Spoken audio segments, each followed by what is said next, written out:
Welcome to our yearly DAC Back to School Training webinar series. I'm Jason Howard, consultant with the Office of Standards, Assessment, and Accountability. By now, you have likely watched the rest of our video series that took an in-depth look at each of the indicators included in the accountability system. We will discuss how all of these accountability indicators feed into the identification of TSI, that's Targeted Support and Improvement, CSI, Comprehensive Support and Improvement, and ATSI schools.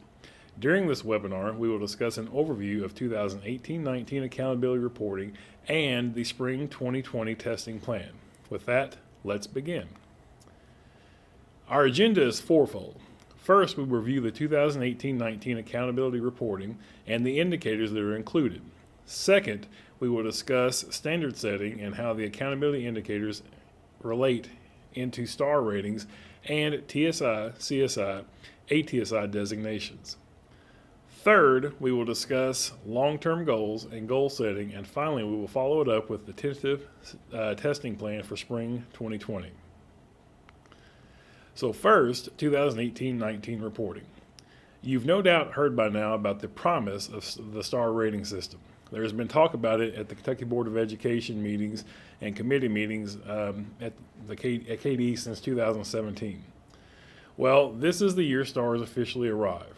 During reporting for the 18-19 school year, schools will receive 1 to 5 stars based on an overall school score produced by the accountability system.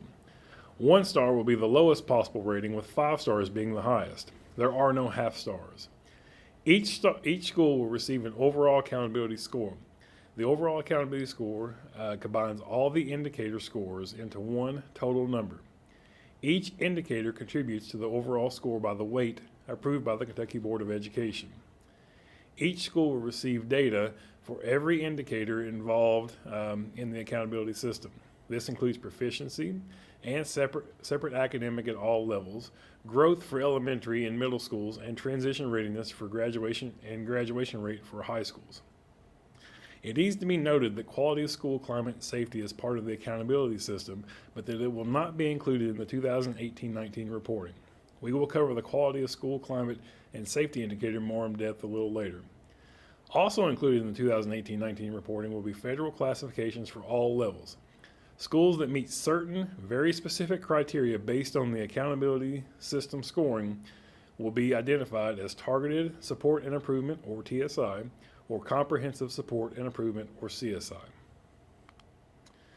Before we move into the indicators in the accountability system, let's look at the title of the slide and discuss the word proposed for a second.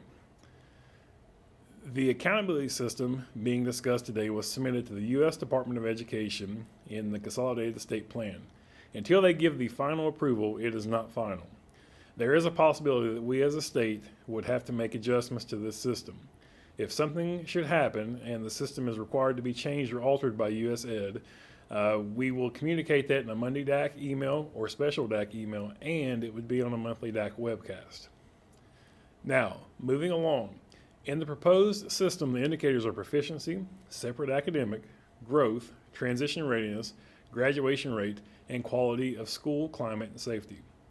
All of those will be active and reported this year except for the quality of school climate and safety. Each of these indicators have a detailed training that go along with this video that will walk you through what each indicator measures, how it measures it, and where that data comes from, and lastly, how to calculate it. For information on a specific indicator, please consult those individual videos. It should also be noted that achievement gap is no longer an indicator in the system, but it may impact the STAR rating for a school. Removing the achievement gap as an indicator is a softer, gentler approach to including gaps in the system. By impacting the STAR rating, it shows the importance of all student performance in high and low performing schools. This is covered more in depth in the achievement gap video provided by Kevin O'Hare, but a quick synopsis is as follows. If a school is a 4 or a 5-star school based on this accountability system, and the school has a statistically significant achievement gap among 1 or more groups, their STAR rating would be lowered by 1. So an example, a school is a 5-star school based on all the indicators on the screen, but their students with special needs have a significant gap. Their 5 stars will be reported in the school report card as a 4-star school. Identifying achievement gaps and impacting the star rating expresses that different student groups in high-performing schools are important. In previous accountability systems, achievement gaps could go unnoticed in very high-performing schools. The new approach in this new accountability system impacts both ends of performance, very high-performing schools and very low-performing schools. Very low-performing schools with significant achievement gaps will be identified as TSI, CSI, or ATSI. However, very high-performing schools will never be identified as TSI, CSI, or ATSI, but could still have significant differences in student group performance. Impacting the star rating at the highest levels emphasizes the importance of closing the achievement gaps. It should be noted that all gaps will be reported for all schools and that all the data will be transparent and it will be reported on the school report card once that is live. All right, so when it comes to the indicators, the Kentucky State Board of Education set weights for each indicator in the accountability system as indicated in this table. Based on the table, you could calculate your accountability overall score for yourself. For instance, we go to proficiency for an elementary and middle school. We see that it makes up 35% of the total accountability score. So whatever your overall proficiency score is, it would be multiplied by 0.35 or 35%, and that number would then be added to the other three scores in the table to produce an overall accountability score. It should be noted that we already discussed that quality of school, climate, and safety will not be part of the accountability system for 2018-19 reporting. The state law requires that 4% to be divided proportionally, not equally, across the remaining categories. Once an overall accountability score is calculated, we then move into the star rating. Each school will be assigned an overall rating of 1 to 5 stars based on that overall score of combined indicators. To get to what is 1-star or 5-star school, that is to be determined as of today, and that will be covered in a step called standard setting, which we will cover just in a second. So standard setting is an important step in the process, and it gives all stakeholders some say in the accountability system that will measure their progress. In August and September, an accountability standard setting work group will be convened. During this meeting, the group will discuss performance level descriptors, recommend thresholds for very low, low, medium, high, and very high in each of the indicators, as well as what the cut scores for a 1, 2, 3, 4, and 5-star school will be. Will 1-star be reserved only for CSI scores, or CSI and TSI schools will be combined for 1, or will it be some other standard? All of these are considerations for the group to recommend at standard setting. Speaking of comprehensive and comprehensive support and improvement, or CSI, and targeted support and improvement, or TSI, these are largely federally required areas with some state input on TSI. The Every Student Succeed Act requires that the bottom 5% of Title I schools to be identified as CSI schools. In Kentucky, it needs to be noted that we use the bottom 5% of Title I schools to set the cut score, but then apply it to non-Title I schools as well. So even if your school does not receive Title I funding, in Kentucky, we take that and we apply the bottom 5% standard across the board to all Title I and non-Title I schools. We will review TSI and CSI definitions more in depth in a few minutes. The participants invited for standard setting will represent all areas of education.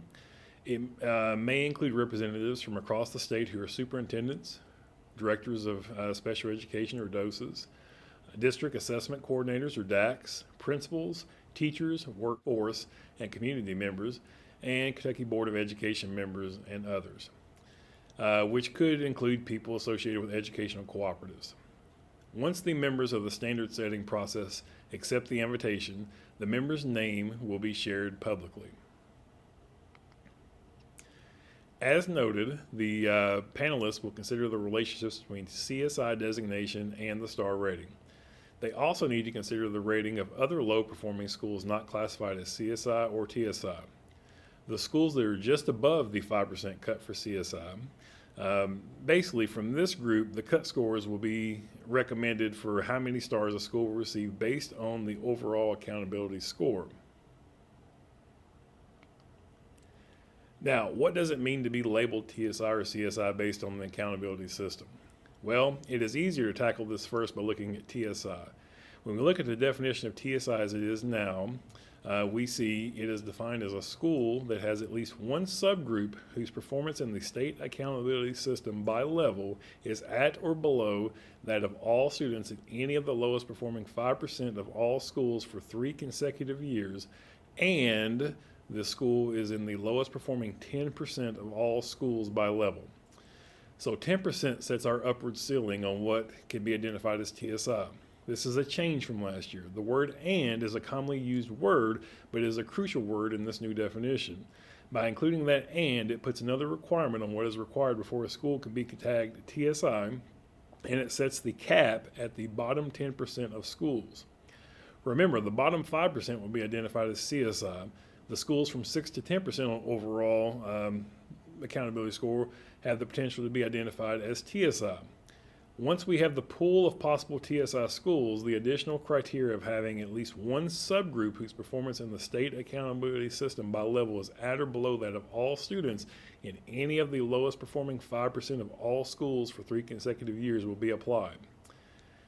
Having these 2 criteria limits the number of schools that can be identified as TSI. 2 things of note here. TSI schools are identified annually and are typically identified using 3 years of data. For this reporting year, only 2 years of data exist. So the plan is to use 2 years of data this year and build up 3 years of data next year and all following years.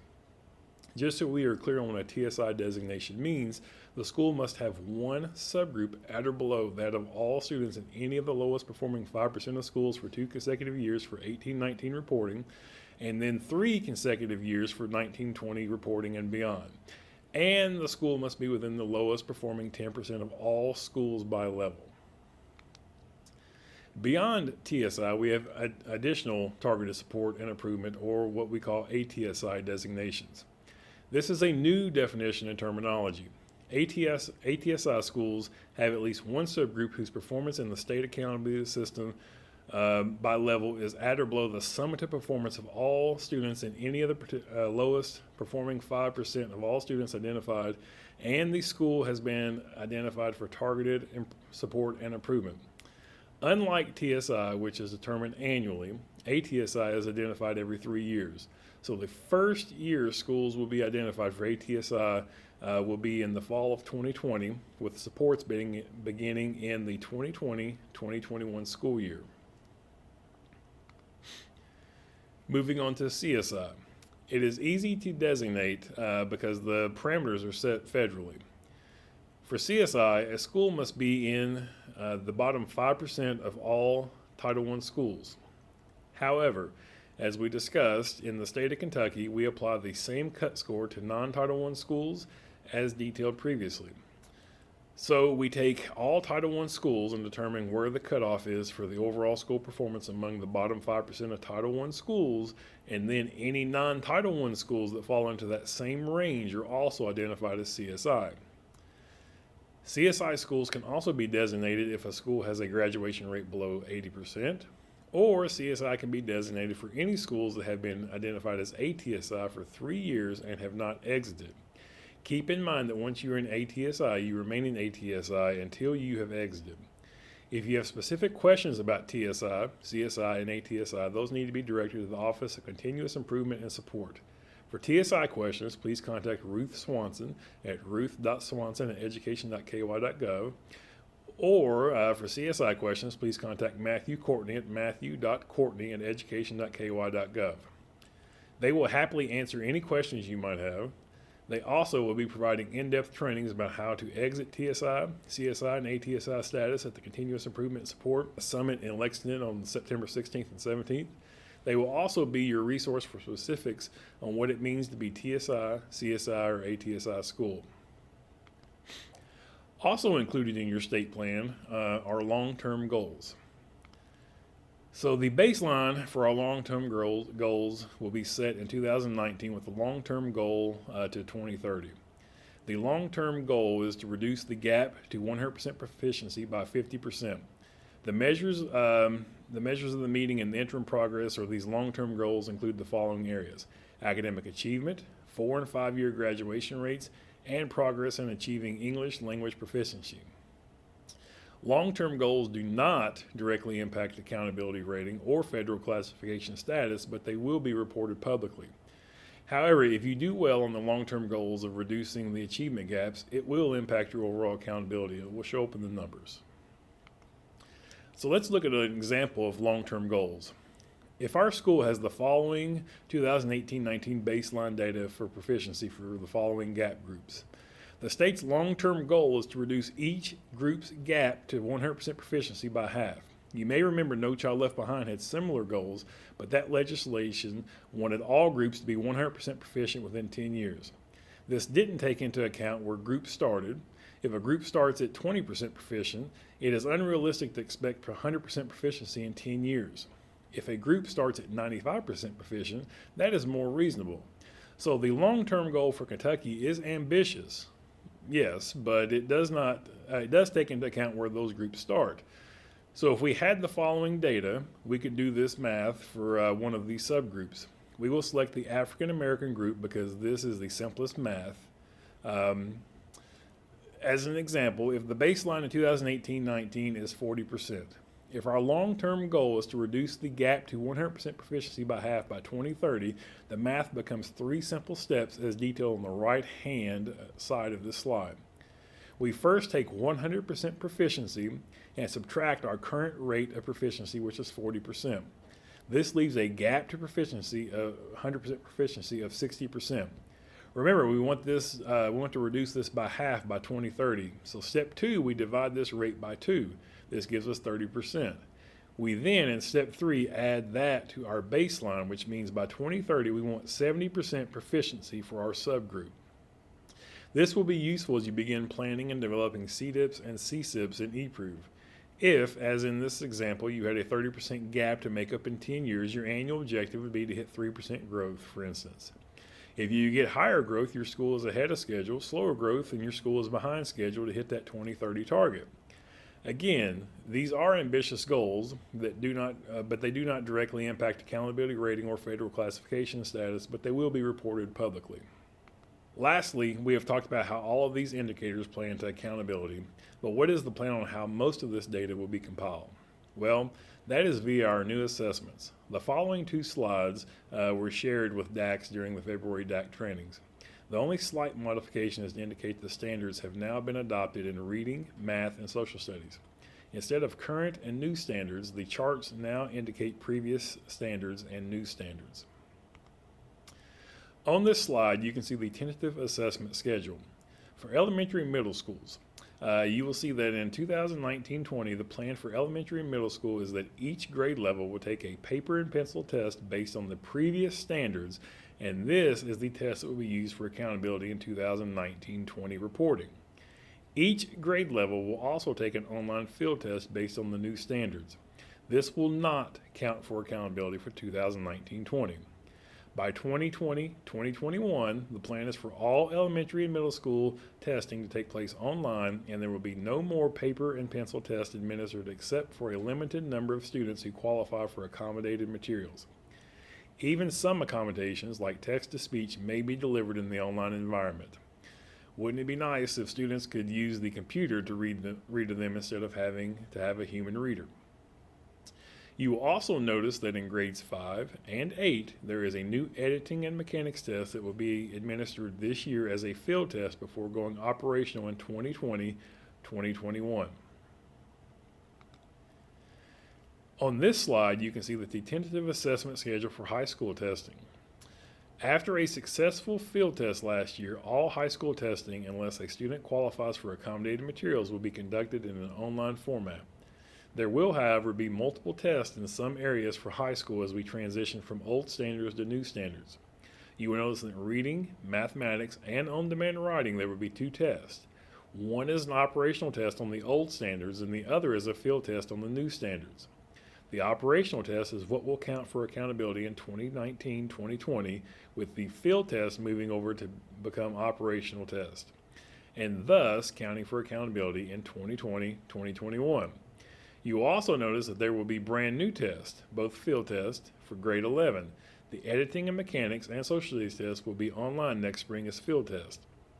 The last thing to pull away from this chart is that the reading and math tests at grade 10, which were field tested last year, have become operational this year. As a result, they will be used for 2019-2020 data in the proficiency calculation for high schools. So ACT reading and math scores will be used for 2018-2019 proficiency data, and going forward, the 10th grade reading and mathematics test will provide that proficiency data for the accountability starting in 2019-2020. As always, as you get ready to start a new school year, I want to thank you sincerely for all you do for the children of the Commonwealth on a daily basis. If my office or I can be of any assistance to you, feel free to contact me directly and or send questions directly to dacinfo@education.ky.gov. We will answer your questions as quickly as possible. Thanks and have a great school year.